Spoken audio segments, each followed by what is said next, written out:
ചേലക്കര വയനാട് ഉപതെരഞ്ഞെടുപ്പ് പോളിംഗിനേക്കാൾ ഇന്ന് ചർച്ചയായത് ഇ.പി. ജയരാജന്റെ ആത്മകഥയിലെ പരാമർശങ്ങൾ ഉയർത്തിയ വിവാദങ്ങളായിരുന്നു. LDF കൺവീനർ സ്ഥാനത്ത് നിന്ന് മാറ്റിയതിൽ പ്രയാസമുണ്ട് എന്നും പാർട്ടി തന്നെ മനസ്സിലാക്കിയില്ല എന്നും കട്ടൻ ചായയും പരിപ്പുവടയും എന്ന ആത്മകഥയിൽ പറയുന്നു.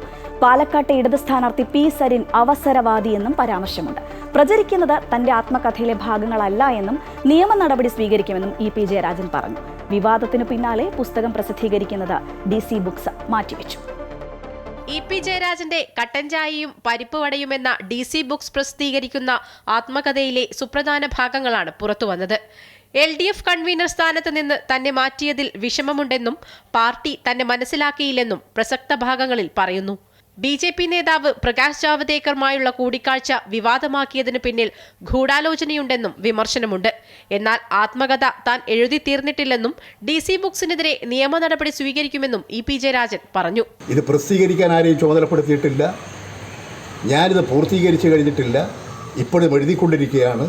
അതുകൊണ്ട് ഇതിന്റെ എല്ലാ വശങ്ങളും പരിശോധിച്ച് ആവശ്യമായ നടപടി സ്വീകരിക്കും. പ്രകാശ് ജാവദേക്കറുമായുള്ള കൂടിക്കാഴ്ചയിൽ നിലപാട് കേന്ദ്ര കമ്മിറ്റിയിൽ നേരത്തെ വിശദീകരിച്ചിരുന്നുവെന്നും ആ കൂടിക്കാഴ്ച വ്യക്തിപരമായിരുന്നുവെന്നും പുസ്തകത്തിലുണ്ട്.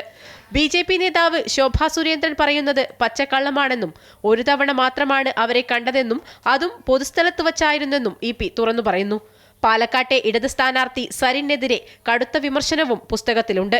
പി സരിൻ അവസരവാദിയാണെന്നും സ്വതന്ത്രർ വയ്യാവേലിയാകുന്നത് ഓർക്കണമെന്നും EMS തന്നെ ഇക്കാര്യം പറഞ്ഞിരുന്നുവെന്നും പുസ്തകത്തിൽ പറയുന്നു. PV അൻവറിന്റെ ഉദാഹരണം ചൂണ്ടിക്കാട്ടിയാണ് ഇ.പി. ജയരാജൻ സരിന്റെ സ്ഥാനാർത്ഥിത്വത്തെ വിമർശിക്കുന്നത്.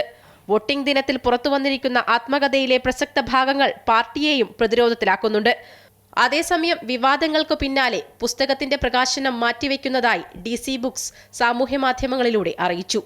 അമൃത ന്യൂസ്, കണ്ണൂർ.